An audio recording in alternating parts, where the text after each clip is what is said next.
요한일서 5장 1절입니다. 다 같이 일어나셔서 요한일서 5장 1장을 함께 읽으시겠습니다.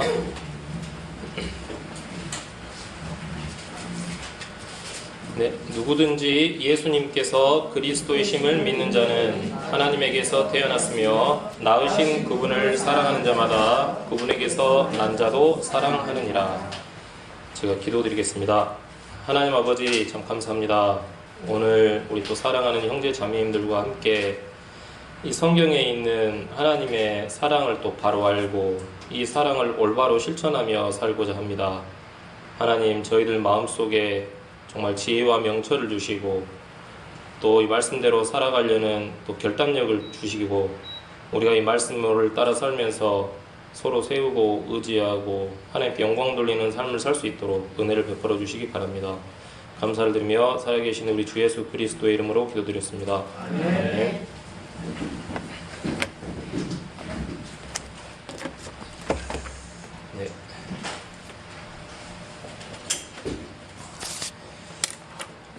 이 세상에는 이렇게 우리 사람을 포함해서 수많은 종류의 이 동물과 식물들이 있습니다. 그것들은 이 세상에서 어떤 의미 있는, 어떤 가치 있는 삶을 살든지 간에 또는 그렇지 못한 삶을 살든지 간에 때가 되면 이제 모든 것은 죽습니다. 그 삶과 죽음의 과정에서 그것들의 후손들 역시 태어나서 살다가 또 언젠가는 다 죽게 됩니다. 이런 삶과 죽음의 과정은 이 세상이 끝날 때까지 계속될 것입니다. 세상에 존재하는 모든 생명체는 그 아비와 어미가 있습니다. 부모님이 있다라는 거죠. 길가에 아무 보잘것없는 들풀이나 잡초, 또 동물, 곤충들도 그것들의 부모격인 생명체들이 있었기 때문에 그들 덕분에 이 세상에 존재하게 된다는 거죠. 거리에 이렇게 수많은 어르신들이 계십니다. 또 그들뿐만 아니라 이제 막 태어난 아기들, 세상의 사람들은 남녀노소를 불문하고 모두 부모님이 계시거나 계셨습니다. 그리고 여기 모인 우리들도, 저를 포함한 우리들도 부모님이 계시거나 계셨습니다. 그러니까 각자 가진 몸으로 이 세상을 살면서 또 많은 활동을 하고 이 모임에 함께 할 수 있는 이유는 먼저는 하나님의 인도와 은혜 덕분이고, 그리고 낳으시고 길러주신 부모님으로부터 이 몸을 물려받았기 때문에 가능한 것입니다. 이렇게 부모님이 계신다는 사실, 그리고 그 부모님으로부터 이렇게 사랑과 양육을 받고 자랐다는 사실은 하나님의 큰 은혜입니다. 돌이켜보면 그렇죠. 그때는 몰랐는데요. 근데 이제 우리는 우리를 위해 희생하신 그런 부모님의 헌신과 사랑에 대해서 진심으로 감사해야 되고, 또 이렇게 좋은 부모님을 허락해 주신 하나님께도 감사해야 됩니다. 그런데 이렇게 부모님을 향해서 마땅히 가져야 될 이런 감사의 마음을 잃어버리고 또 부모님을 향해서 원망과 불평으로 바라보게 되면 이 세상이 정말 싫어집니다. 한스럽게 되고 짜증나게 되고 이 세상은 정말 감옥, 지옥 같은 곳이 되어버립니다. 이런 생각 가져보신 적 있을지 모르겠지만 저는 있습니다. 우리 집은 왜 이렇게 가난할까? 나는 왜 이렇게 남에 비해서 가진 것이 없을까? 또 나는 왜 내가 하고 싶은 대로 못하고 살지? 저는 이런 마음으로 살아봤습니다. 근데 이런 마음으로 살게 되면 열등감에 사로잡히게 되고 또 불만이 가득하게 돼서 마음이 날카로워지고 또 돛기가 가득해지고 심지어 어떤 생각까지 하냐면 이 더러운 세상에 태어나 나를 살게 했다면서 부모님까지 원망하게 된다는 거죠. 업신여기고 원망하고 심지어는 몸으로 부모님을 향해서 악한 죄를 짓기도 합니다. 근데 기억해야 될 것은 부모님을 업신여기는 마음은 하나님께서 절대로 금지하신 것이고 큰 저주를 받을 악한 마음입니다. 신명기 27장 16절을 한번 보시겠습니다. 신명기 27장 16절입니다.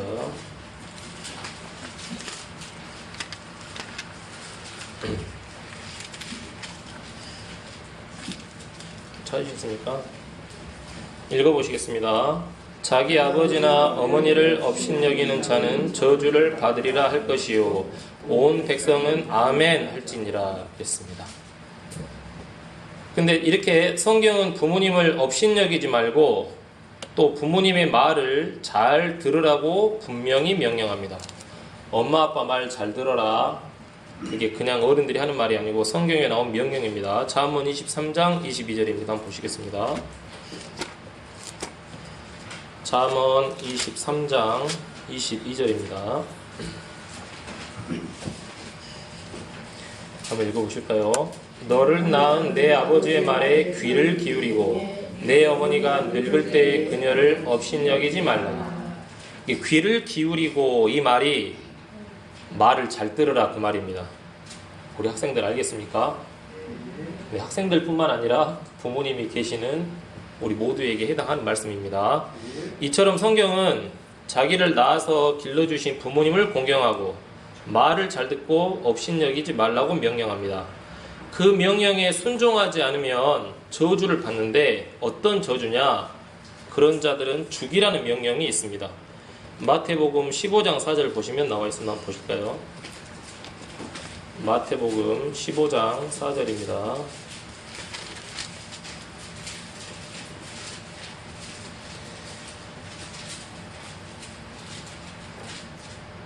읽어보실까요?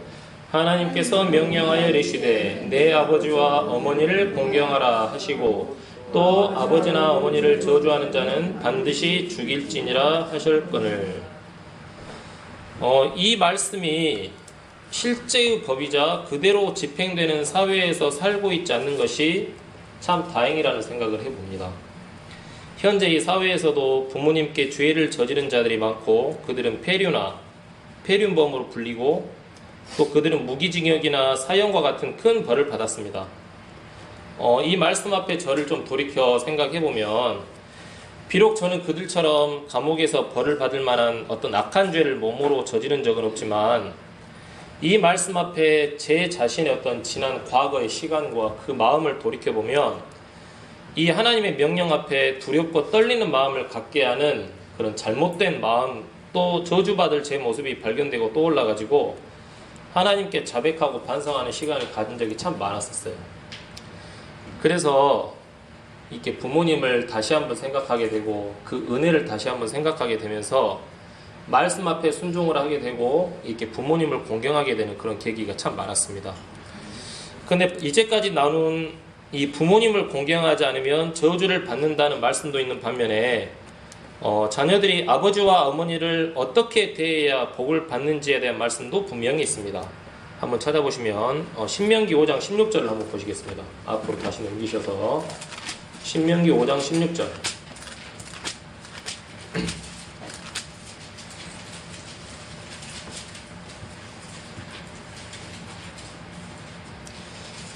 읽어보시면 주 내 하나님이 내게 명령한 대로 내 아버지와 어머니를 공경하라.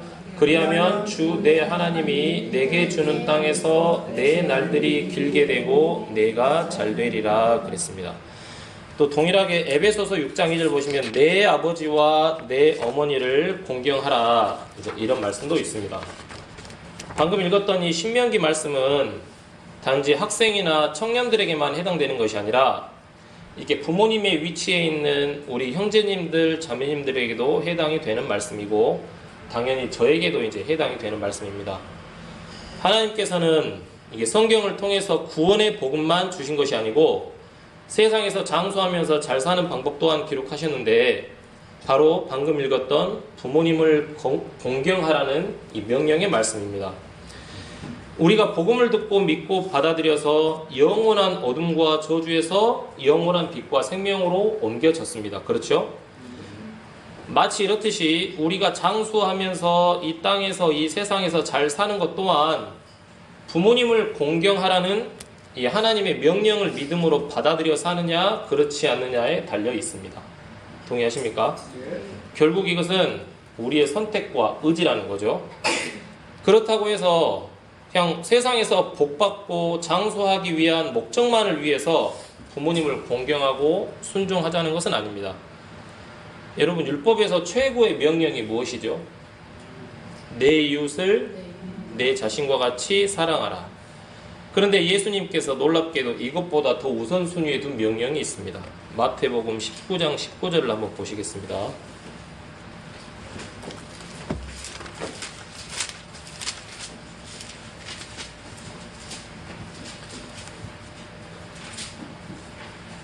마태복음 19장 19절 읽어보시겠습니다. 내 아버지와 어머니를 공경하라. 또 너는 내 이웃을 내 자신과 같이 사랑하라 하는 명령이니라 하시니. 자, 내 이웃을 내 자신과 같이 사랑하라 라는 이 큰 명령도 있지만 이것보다 더 우선순위에 언급하신 명령이 무엇입니까? 내 아버지와 어머니를 공경하라. 부모님을 공경하는 것이 더 우선순위에 있는 명령이라는 겁니다. 자, 부모님을 공경하고 순종하는 것은 어떤 법과 명령이라기보다는 차라리 이 법과 명령을 뛰어넘는 자연의 법칙과도 같은 것이라고 생각합니다. 그런데 안타깝게도 자식들에게 공경과 순종을 받지 못할 만큼 인간답지 않게 사는 부모들도 세상에는 참 많습니다. 부모님을 공경하긴 해야 되는데 그 공경을 드리기가 아까운 부모님들도 참 많다는 거예요. 우리 학생들은 이런 점에서 구원받은 부모님 아래에서 살아가는 것을 정말 크고 소중한 것으로 여기고 하나님께 감사와 영광을 돌려야 됩니다. 우리 학생들 알겠습니까? 네. 그리고 좀 시원찮은가요? 한 번 더. 우리 학생들 이렇게 구원받은 부모님 아래에서 살아가는 것을 참 감사히 여겨야 돼요. 알겠어요? 훈련 한번 딱 해야 됩니까 이거? 그리고 이런 부모님을 두고 하나님께 감사와 영광을 돌려야 되고, 그리고 부모님을 위해서 하나님께 기도할 줄 알아야 됩니다. 핸드폰만 들여다보면서 게임하고 시간만 허비하지 말고 부모님이 건강하게 해달라고, 또 부모님이 말씀을 대하고 올바르게 깨닫고 올바르게 신앙하게 해달라고 우리 학생들 하나님께 늘 은혜를 구하며 기도해야 됩니다. 부모님을 위한 기도가 결국 누구를 위한 기도인 줄 아세요? 학생들 여러분이 부모님을 위해서 기도하면 그 기도가 학생들 자기 자신을 위한 기도라는 것을 깨닫고 늘 기억해야 됩니다. 왜냐하면 부모님이 건강해야 돈을 벌 수 있고 그것으로 학생들 교육시키고 먹고 입힐 수 있기 때문이에요. 알겠어요? 또 부모님이 올바른 마음으로 올바른 신앙을 하고 그런 올바른 신앙심을 가지고 있어야지만이 우리 학생들도 올바르고 건전한 분위기 가정에서 마음 편하게 살 수 있기 때문인 거예요. 우리 학생들 부모님을 위해서 기도 많이 하셔야 돼요. 알겠어요? 네. 알겠어요? 네. 대답 안 하는 사람, 마스크를 쓰고 있으니까 대답 안 하는지 안 하는지 모르겠어요. 꼭 기도하세요. 네. 예.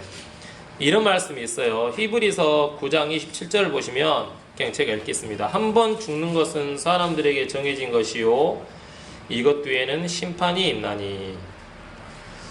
우리 부모님들을 생각하면 너무 소중하고 또 애틋하고 또 너무나도 사랑스럽고 공경하는데, 이 부모님들이 이 말씀에 순종하셨고 언젠가는 순종하실 거라는 그런 사실이죠.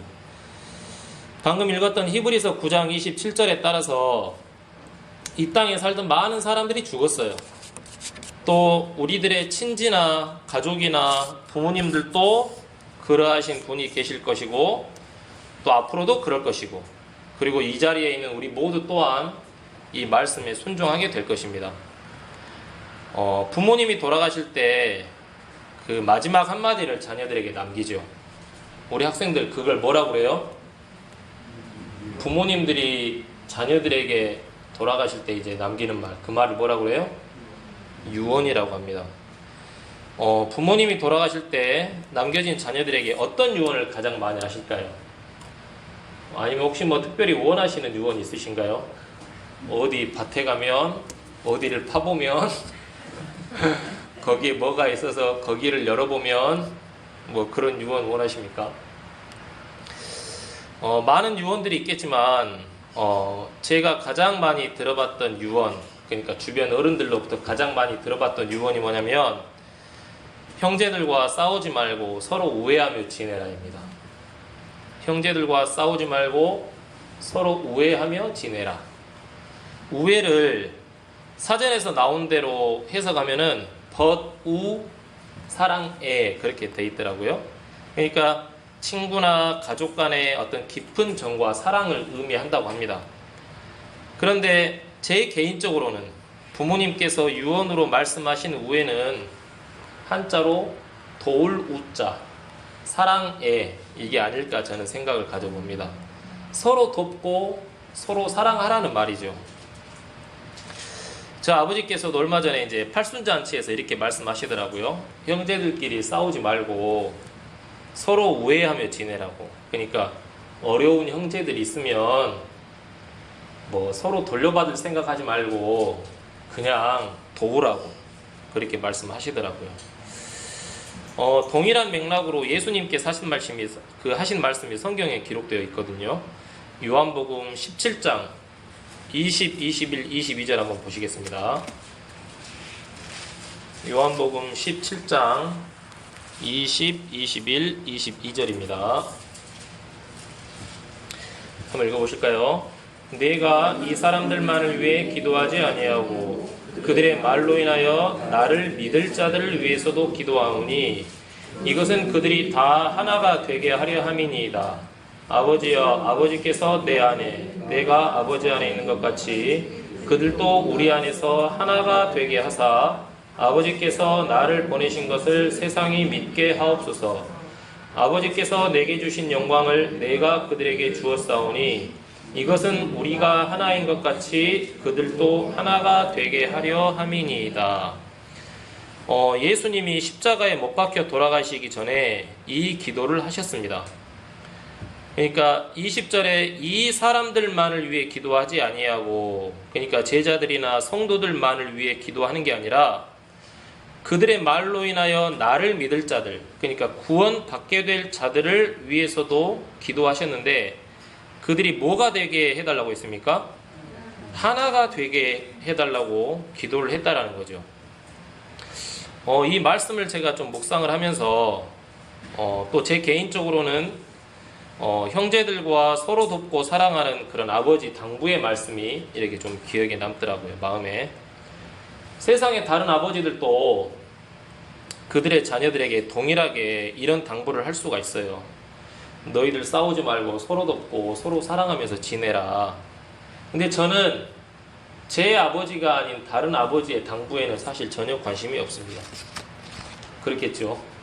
그분들이 들으면 서운할지 모르지만 제 아버지가 아닌 다른 어른들의 그런 말에는 사실 저는 전혀 관심이 없어요. 근데 제가 들었던 그 형제들과 싸우지 말고 서로 우애하며 지내라는 당부는 제 아버지께서 당부하신 말씀이었기 때문에 비록 제가 부유하지 않더라도 또 능력이 부족하고 제가 막내거든요. 가장 어린 동생일지라도 아버지께서 당부하신 말씀에 순종하여 살아야겠다라고 저는 결심을 했거든요. 저는 3명의 형님들이 계셔요. 목포에 2분, 순천에 1분. 근데 그 형님들은 뭐 어떻게 살고 어떤 모습을 갖고 있든지 간에 형님들은 저보다 먼저 제가 받았던 부모님의 동일한 사랑과 은혜를 받고 자란 분들이고 또 부모님이 보시기에 소중하고 사랑하는 자식들이기 때문에 제가 그런 부모님의 마음을 이해하고 부모님을 공경한다면 아버지께서 당부하신 말씀에 순종하는 것은 너무 당연한 거더라고요. 근데 솔직히 말씀드리면 저도 이제 뭐 나름 오래 살았어요. 반 90살을 살았어요.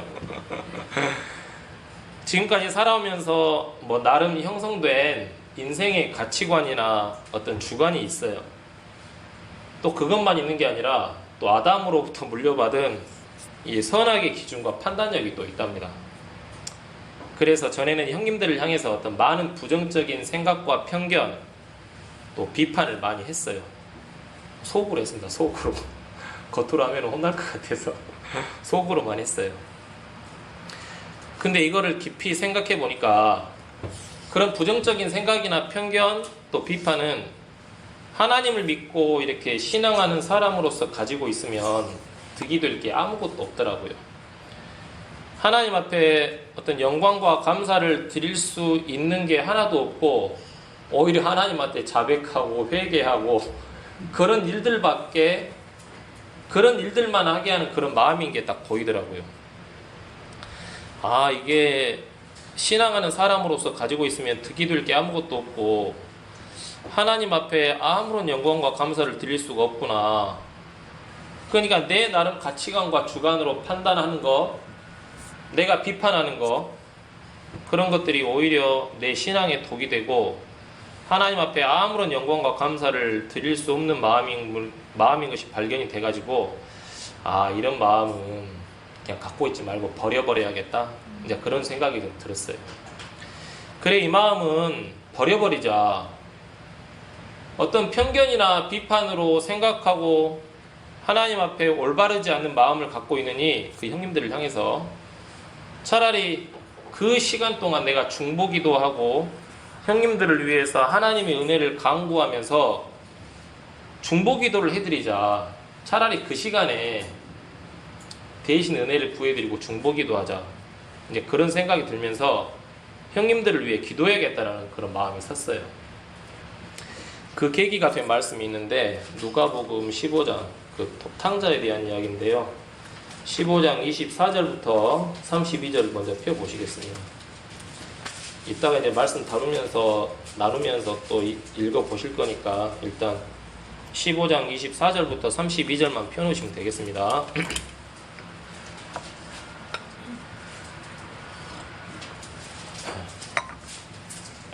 너무 잘 아시는 이야기일 거예요.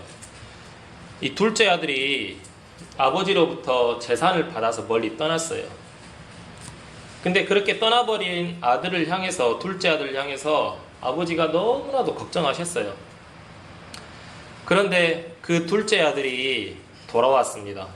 돌아왔을 때 20절의 말씀대로 온 마음과 정성과 진심으로 둘째 아들을 반갑게 맞이하고 받아들였어요. 자, 얼마나 기뻤을까요, 이게. 이 아버지의 마음이 전에는 그다지 잘 느껴지지 않았는데 최근 또 이렇게 사무엘기 말씀을 읽다가 이 누가복음 15장의 아버지의 마음이 좀 조금이나마 느껴지더라고요. 참 너무 감사했어요. 여기 놔두시고 사무엘기하 18장 33절 한번 보시겠습니다.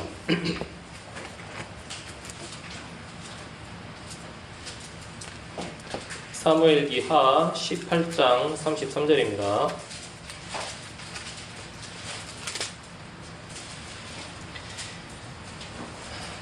읽어보시면 왕이 크게 격동하여 문 너머에 있던 방으로 올라가서 우니라. 그가 갈 때에 이같이 말하기를 오 내 아들 압살롬아 내 아들 압살롬아 내가 너를 대신하여 죽었더라면 얼마나 좋았으랴. 오 압살롬아 내 아들아 하였더라. 제가 그냥 이렇게 그냥 단조로운 어조로 읽었는데 이 다윗이 슬피 울며 통곡하는 장면이잖아요. 그 장면을 어떤 배우가 한번 읽어보면 어떻게 읽을까요? 이거를 어떤 연기 잘하는 배우가 읽으면 흉내를 못 내겠네요. 아무튼 이렇게 다윗이 이 압살롬이 죽은 사실을 듣고 알게 돼서 압살롬아 내 아들 압살롬아 하면서 이렇게 정말 슬프게 이렇게 통곡하는 장면이에요. 그런데 만약입니다. 정말 만약에 이렇게 죽은 줄 알았던 압살롬이 만약에 살아서 다시 돌아왔다고 한번 생각을 해보시죠. 자, 돌아오는 그 행색이 정말 거지 같아요. 심지어는 어떤 트라우마로 인해서 반쯤 미쳐버린 비정상적인 모습으로 돌아올 수도 있어요. 그런데 압살롬이 만약에 돌아왔다면 그 압살롬이 돌아온 것 그 자체만으로도 다윗의 마음은 얼마나 기뻤을까요? 그거 한번 상상을 해보자는 거죠. 안타깝게도 이제 비록 성경에는 그런 기록은 없지만 만약 그랬다면 다윗의 마음이 얼마나 기뻤을까요? 누가복음 15장의 아버지도 이 둘째 아들이 자기 곁을 떠났을 때 그 둘째를 걱정하고 슬퍼하는 마음은 마치 방금 읽었던 이 압살롬을 향한 다윗의 슬프고 비통한 마음과 같았을 거라는 그런 마음이 듭니다. 누가복음 15장의 아버지는 둘째 아들이 죽었다고 여겼어요. 하지만 비록 압살롬은 죽어서 돌아오지 못했지만 이 둘째 아들은 어땠습니까? 죽었습니까? 죽지 않고 살아서 돌아왔어요. 그러니까 죽은 줄 알았던 아들이 돌아오는 모습을 보고 아버지가 너무 기뻐했다는 거죠. 자, 누가복음 15장으로 다시 와서 보면은 둘째 아들은 허랑방탕하게 창기들과 놀다가 자기 온 재산을 탕진하고 굶어 죽게 되었어요. 그게 이제 누가복음 15장 13절에 있습니다. 돼지우리에서 이제 일을 하게 돼요. 먹을 게 없어서 돼지우리에서 일을 하면서 돼지들이 먹는 그런 열매라도 좀 얻어서 먹고 살라고 돼지우리에서 일을 하고 있어요. 돼지우리에서 이제 먹고 자고 사는 거예요. 여러분, 단순히 그게 아니고 이 아들이 돼지우리에서 살면 돼지 똥이랑 돼지 오줌이랑 몸에 다 묻어 있겠죠. 아름답습니까 이게? 그 돼지 똥 오줌 나는 그 냄새 나는 더러운 옷을 입고 있어요. 22절 한번 보시면 아버지가 자기 종들에게 이르되 가장 좋은 옷을 가져다가 그에게 입히고 그의 손에 반지를 끼우고 그의 발에 신을 신기라 라는 이 말씀을 통해서 유추할 수 있는 게 또 뭐냐면 둘째 아들은 신발도 신지 않고 있어요. 돼지우리 안에서 신발도 없이 일하면서 사는 거예요. 그러면 그 발로 돼지 똥 밟고 오줌 밟고 다닌 거예요. 그 발을 한번 생각을 해보세요. 그 발톱에 끼어있는 때 그 막 더럽고 냄새나는 발. 근데 둘째 아들이 이렇게 비참하고 초라한 모습으로 돌아오고 있습니다. 이제는 자신이 더 이상 아버지의 아들이라 불릴 수 없을 것이라고 생각하며 돌아오고 있는 거예요. 더 이상 갈 데가 없기 때문에. 아버지의 아들이라 불릴 자신도 없지만 자기가 갈 곳은 아버지밖에 없기 때문에 아버지에게로 오고 있는 거예요. 아버지를 떠날 때 그 패기 넘치는 모습은 온데간데였고 세상에서 가장 비참한 모습으로 돌아오고 있는 겁니다. 그런데 비록 그런 모습으로 돌아오고 있는 둘째 아들이지만 죽지 않고 살아서 아버지께로 돌아오는 그의 모습, 그 자체만으로도 아버지에게는 너무 큰 기쁨이 되었다는 거예요. 여러분, 만약에 죽은 줄 알았던 여러분의 소중한 누군가가 다시 살아서 돌아온다고 한번 생각을 해보세요. 얼마나 기쁘겠습니까? 아, 누군가가 이제 죽었구나, 나하고는 이제 영원히 이별이구나, 그렇게 생각하는 사람이 있었는데 그 사람이 다시 살아서 돌아온다면 그 기쁨이 말로 설명이 될까요? 표현이 될까요? 근데 누가복음 15장 이 아버지는 그 마음을 가지고 있었다는 거죠. 이 설레고 기쁜 마음을 아버지가 주체하지 못하고 둘째 아들에게 달려가서 자신의 큰 사랑을 보여줍니다. 누가복음 15장 20절에서 23절까지 한번 읽어보시겠습니다. 일어나서 자기 아버지께로 가니라. 그러나 그가 아직 멀리 떨어져 있을 때에 그의 아버지가 그를 보고 불쌍히 여겨 달려가 그의 목을 껴안고 그에게 입을 맞추매 아들이 그에게 이르되 아버지, 내가 하늘을 대적하여 죄를 짓고 아버지의 눈앞에서 죄를 지었사오니 더 이상 아버지의 아들이라 불릴 자격이 없나이다 하나 아버지가 자기 종들에게 이르되 가장 좋은 옷을 가져다가 그에게 입히고 그의 손에 반지를 끼우고 그의 발에 신을 신기라. 그리고 살진 송아지를 여기로 끌어와 잡으라. 우리가 먹고 즐기자. 그랬습니다. 그 냄새나는 아들, 돼지 똥 오줌으로 뒤범벅되어 있는 이 아들을 아버지는 더럽다고 여겼습니까? 불쌍히 여겼습니까? 예, 불쌍히 여겼습니다. 심지어 그 냄새나고 더러울 건데 그 목을 껴안고 심지어는 입을 맞추고 있어요. 저는 한번 생각해 봤거든요. 우리 애들이 만약 이런 꼴로 저한테 돌아온다면 내가 그런 상태에 있는 우리 애들을 이렇게 껴안고 입을 맞출 수 있을까? 너 일단 좀 씻고 와라. 그럴 것 같더라고요. 그런데 이 아버지는 그렇지 않았다라는 거죠. 자, 24절 한번 읽어보시겠습니다. 이 내 아들은 죽었다가 다시 살아났으며 그를 잃어버렸다가 찾았노라 하니 그들이 즐거워하기 시작하더라. 이 날은 이 아버지에게도 기쁜 날이었지만 아버지의 명령을 듣고 그대로 행하는 종들에게도 이 날은 큰 기쁨의 날이었습니다. 그런데 이 기쁨의 잔치에 찬물을 끼얹는 자가 있는데 바로 누구죠? 첫째 아들입니다. 첫째 아들이 보기에 그의 동생은 그냥 창기들과 놀면서 아버지의 재산을 허비해버린 집안의 망신거리일 뿐이었습니다. 누가복음 15장 28절을 한번 읽어보시겠습니까? 보시면 28절 보시면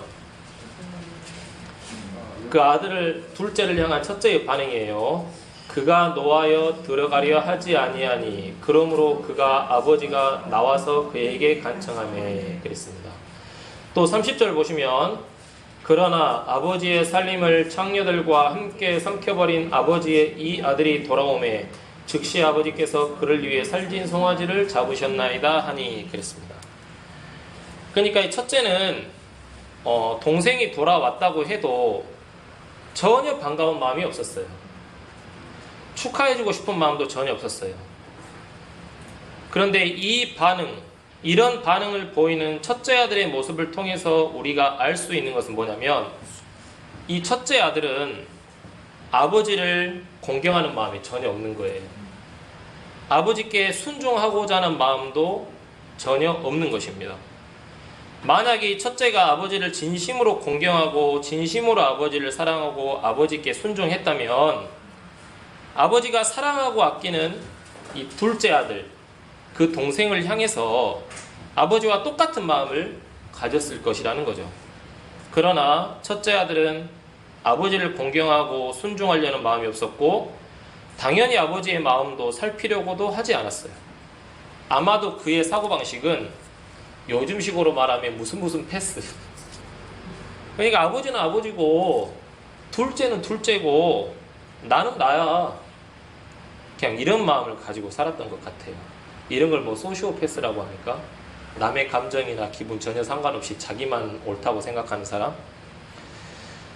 그러니까 그 첫째 아들은 아버지의 종들보다도 아버지를 향해서 공경과 순종의 마음이 전혀 없었어요. 종들은 그래도 따랐잖아요. 그 주인을 공경하고 순종하니까. 근데 이 아들이라는 놈은 그런 마음이 전혀 없었다라는 거죠. 그의 마음이 방금 읽었었던 28절 읽지 않았지만 29절, 30절 이 마음으로 표현이 되는 거예요.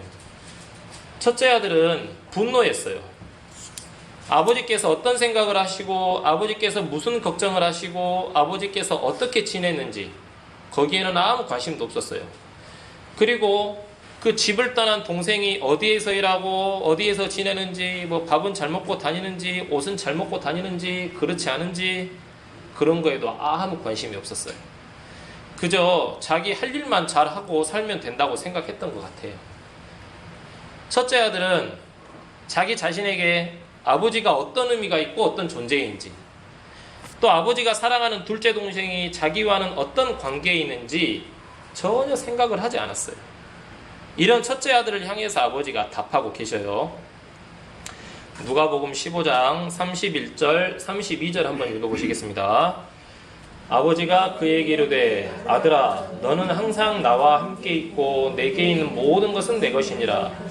이 내 동생은 죽었다가 다시 살아났으며 잃어버렸다가 찾았으니 우리가 즐거워하고 기뻐하는 것이 마땅하니라 하니라. 32절에 우리가 즐거워하고 기뻐하는 것이 마땅하니라. 참 이 말씀이 참 진리라는 마음이 들어요. 아버지는 자신의 마음과 동떨어져서 아버지와 상관없이 자기 자신만의 세계를 구축하고 외롭게 살아가는 첫째 아들을 향해서 이렇게 권면하고 있습니다. 권면하는 건지 아니면 호되게 꾸짖는 그런 어조인지 모르겠지만 아무튼 이렇게 이야기하셨어요. 31절 32절의 말씀처럼. 그리고 우리가 즐거워하고 기뻐하는 것이 마땅하니라 이렇게 말했습니다. 여기만 한번 읽어보시죠. 우리가 즐거워하고 기뻐하는 것이 마땅하니라. 자, 제가 이야기하는 것이 맞는 것인지 모르겠지만 이 31절 32절 그 아버지의 말씀을 통해서 제 마음에 와닿은 것을 이렇게 말씀드리자면 아버지는 이렇게 이야기하고 있는 것 같아요. 사랑하는 첫째야, 너도 내가 사랑하는 아들이고 저 둘째도 내가 사랑하는 아들이야.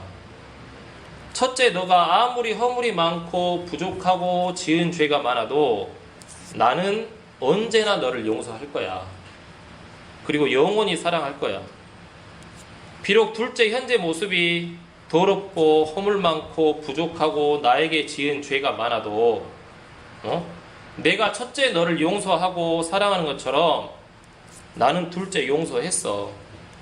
그리고 저 둘째 앞으로도 계속 사랑할 거야.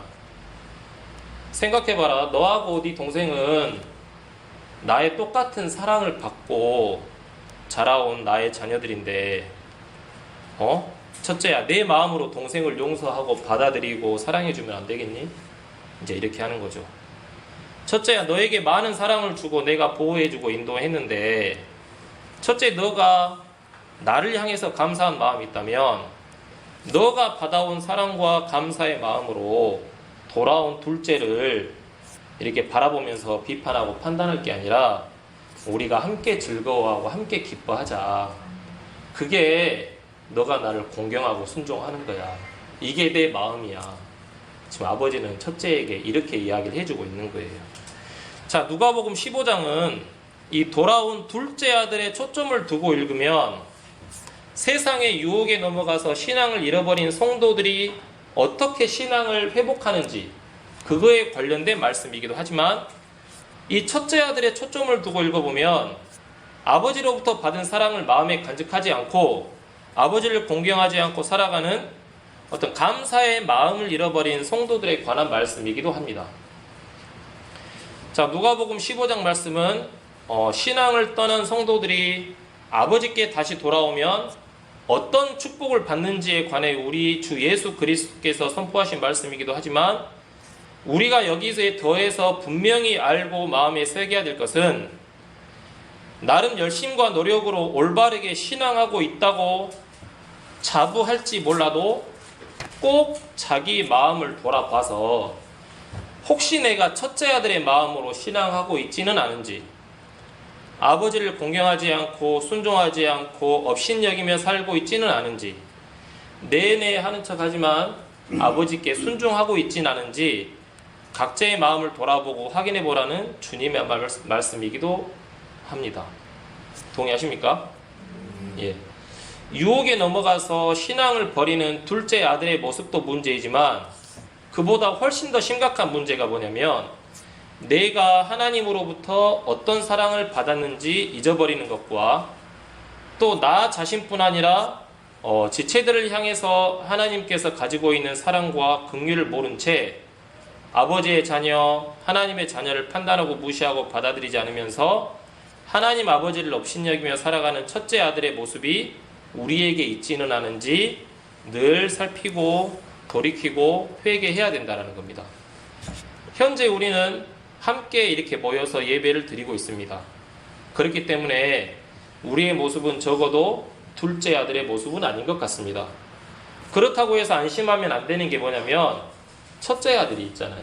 우리가 경계해야 될 것은 그러면 이렇게 주의하고 경계해야 될 것은 첫째 아들의 모습이라는 겁니다. 누가복음 15장 이렇게 한번 읽고 나눠봤는데 이 내용을 토대로 오늘 본문 한번 보시겠습니다. 요한일서 5장 1절입니다.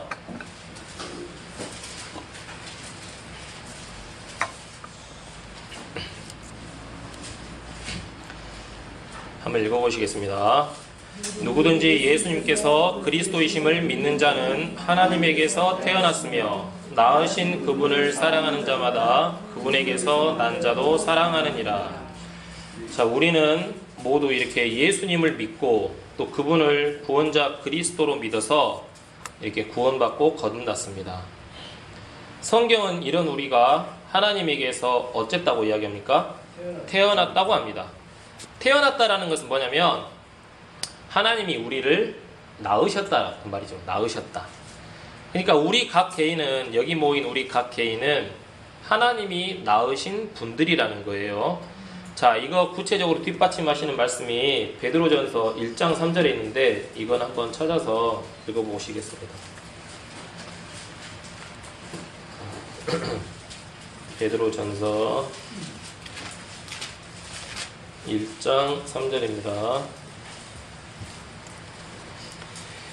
읽어보시면 하나님 곧 우리 주 예수 그리스도의 아버지를 찬송하리로다.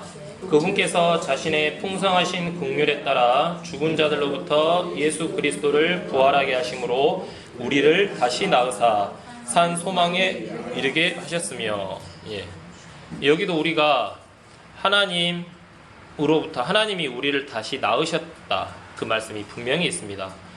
자, 우리는 이렇게 주 예수 그리스도의 복음을 믿는 동일한 믿음을 가지고 있습니다. 그렇죠? 그렇다면 우리 모두는 하나님이 낳으신 사람들입니다. 그래서 우리가 서로를 뭐라고 한 줄 아세요? 형제님, 자매님 하는 거예요. 그냥 쉽게 말해서 그냥 저보다 나이 많으신 분들에게 뭐 이렇게 불러도 될지 모르겠지만 충수 형님, 순영 형님, 정근 형님 이렇게 부를 수도 있어요. 또 자매님들 저보다 나이 많으신 분들을 향해서 누나라고 부를 수도 있습니다. 그런데 이제 성경에서는 형제요 자매라고 부르기 했기 때문에 이제 그렇게 부르는 거죠. 그렇죠? 그래서 우리는 이제 서로를 형제님, 자매님이라고 부르는 거예요. 근데 혹시 다른 종교를 통해서 저도 구원받았어요 라고 하는 사람들을 우리가 형제님, 자매님이라고 부를 수 있습니까? 없습니다. 설령 그들이 우리에게 10억, 뭐 100억, 1000억을 준다 해도 그들은 절대로 우리의 형제가 될 수가 없어요. 우리가 형제, 자매로 불릴 수 있는 자격은 그럼 돈이나 재물로 얻어지는 게 아니잖아요. 오직 예수 그리스도의 복음, 예수님의 피로서만이 이루어질 수 있는 관계잖아요. 그렇죠? 그런데 그렇기 때문에 다른 종교를 통해서 구원받았다는 확신을 갖고 있는 사람들, 그들은 이교도일 뿐이지 우리에게는 절대로 형제, 자매가 될 수 없어요. 그러나 반대로 처음 만난 사이일지라도 비록 그가 가난하고 병들고 부족하고 연약하고 허물 많고 그래도 그분의 마음에 우리의 죄와 세상의 죄를 제거하고 용서하기 위해서 십자가에 못 박혀 대신 죽으신 예수 그리스도를 유일한 구원자로 믿는 믿음, 우리와 동일한 믿음을 가지고 있다면, 또 그분이 올바른 교리 안에서 하나님을 두려워하고 하나님께 영광 돌리는 삶을 살기 위해 노력하는 사람이라면 처음 본 사이지만 어떻습니까? 그는 우리 형제고 자매인 겁니다. 그분이 형제, 자매로 불릴 만한 조건이 있어서 형제, 자매인 것이 아니에요. 내가 하나님에게서 태어날 때 가졌던 동일한 믿음으로 그분도 하나님에게서 태어났기 때문에 형제, 자매라는 거죠. 내가 받은 구원의 은혜가 너무 크고 소중하듯이 다른 지체들이 받은 구원의 은혜도 너무 크고 소중한 것이라는 겁니다. 내가 받은 하나님의 사랑이 똑같이 차별 없이 다른 지체들 위에도 머물러 있습니다. 그래서 우리가 아버지라고 부르는 하나님의 사랑을 올바로 알고 그 사랑에 정말 감사하다면 우리는 하나님에게서 태어난 다른 지체들도 사랑할 줄 아는 것입니다. 이게 하나님을 올바로 공경하고 사랑하는 거고 순종하는 것이에요. 그래서 누가복음 15장에서 아버지가 이렇게 말했다는 거죠. 우리가 즐거워하고 기뻐하는 것이 마땅하니라. 그래서 우리는 서로를 사랑하고 격려하고 돌아보고 위로하고 권면하고 또 그 사랑으로 한마음이 되어서 하나님께 영광을 돌려야 된다는 겁니다. 그것이 하나님께서 우리에게 명령하신 것이고 또 그것이 하나님을 기쁘시게 하는 것이고 또 하나님께 올바로 행하는 것이고 하나님께서 기꺼이 받으시고 그게 결국에는 하나님을 공경한다라는 거죠. 내가 내 형제를 사랑하고 육체의 형제를 사랑하고 그들을 위해서 기도하고 중보기도 하는 게 결국에는 부모님을 공경하는 것이듯이 하나님께서 태어난 자들을 위해서 기도하고 중보기도하고 권면해 주는 게 그 형제 자매 지체들을 위하는 것일 뿐만 아니라 그분을 낳으신 하나님을 공경하는 것이라는 겁니다. 자, 그러면 지금까지 나온 교재 내용을 통해서 이제 다음에 읽어지는 내용이 어떻게 이제 마음에서 느껴지시는지 한번 확인해 보십시오. 마태복음 25장 표 보시겠습니다. 마태복음 25장 34절부터 40절까지 한번 다 읽어 보시겠습니다. 마태복음 25장에서 34절에서 40절까지요. 한번 읽어 보실까요? 그때 왕이 자기 오른편에 있는 자들에게 이르되 오라 내 아버지께 복받은 자들아 너희는 세상의 창건 이후로 너희를 위하여 예비된 왕국을 상속받으라. 내가 줄일 때 너희가 내게 먹을 것을 주었고 내가 목마를 때 너희가 내게 마실 것을 주었으며 내가 나그네 되었을 때 너희가 나를 받아들였고 헐벗었을 때 너희가 내게 옷을 입혔으며 내가 병들었을 때 너희가 나를 찾아왔고 내가 감옥에 갇혔을 때 너희가 내게 왔느니라 하리니 그때 그 의로운 자들이 그분께 응답하여 이르되 주여 어느 때 우리가 주께서 줄이신 것을 보고 잡수시게 하였나이까 목마르신 것을 보고 마실 것을 드렸나이까 어느 때 우리가 주께서 나그네가 되신 것을 보고 받아들였나이까 헐벗으신 것을 보고 주께 옷을 입혔나이까 혹은 우리가 어느 때 주께서 병드신 것이나 감옥에 갇히신 것을 보고 주께 갔나이까 하리라. 왕이 그들에게 대답하여 이르되 진실로 내가 너희에게 이르노니 너희가 아들 내 형제들 중에서 가장 작은 자 하나에게 그것을 하였은즉 내게 하였느니라 하고. 자 40절에 너희가 이들 내 형제들 중에서 가장 작은 자 하나에게 그것을 하였은즉 내게 하였느니라 그랬습니다. 하나님께서 보실 때는 함께 신앙하는 지체들 중에 가장 작은 자 하나에게 선을 행한다면 그것을 하나님 자신에게 행한 것으로 인식하겠다 그 말씀입니다. 우리가 누군가를 위해서 기도하고 사랑하고 권면하고 돕고 일으켜 세워주면 그것이야말로 하나님의 사랑을 받은 자로서 하나님의 사랑을 받고 있는 자에게 올바로 행하는 것이기 때문에 이런 것들이 하나님께 영광이 된다라는 그런 말씀인 것입니다. 아시겠죠? 자, 우리는 모두 절대로 이렇게 완벽하지 않습니다. 비록 겉으로 보이는 모습은 반듯하고 괜찮아 보여도 우리 모두는 정말 허물이 많고 연약합니다.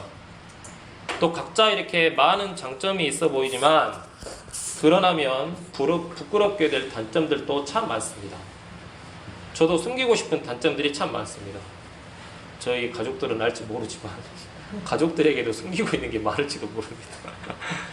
아는 게 많아 보이지만 모르는 것은 더 많습니다. 또 각자 잘하는 것도 많지만 못하는 것은 더 많습니다. 그렇다고 해서 이런 것들이 하나님에게서 태어난 자라는 사실을 그 진리를 무효화시키는 조건이 절대로 될 수가 없습니다. 그래도 형제고 자매입니다. 그래서 형제고 자매이기 때문에 기도해주고 위로해주고 또 권면해주고 또 우리 주님이 다시 오실 때까지 함께 이렇게 달려나가야 하는 겁니다. 우리 모두가 이제 그런 삶을 살 수 있도록 서로를 위해서 기도해 주시고 또 무엇보다 우리 모두 누가복음 15장에 나와 있는 첫째 아들의 삶을 살지 않게 되길 바랍니다. 그리고 둘째 아들의 삶은 절대로 살지 않게 되기를 바랍니다. 우리가 살아야 될 것은 우리가 함께 기뻐하는 것이 마땅하니라 그 말씀에 있는 우리가 되기를 저는 이렇게 바라봅니다. 그래서 우리 모두가 이렇게 아버지의 사랑을 알고 아버지에게서 태어난 자들인 것을 분명히 아시고 우리 이렇게 서로 사랑하고 위로하고 또 이렇게 격려하는 그런 삶을 살았으면 하는 마음이 있습니다. 예.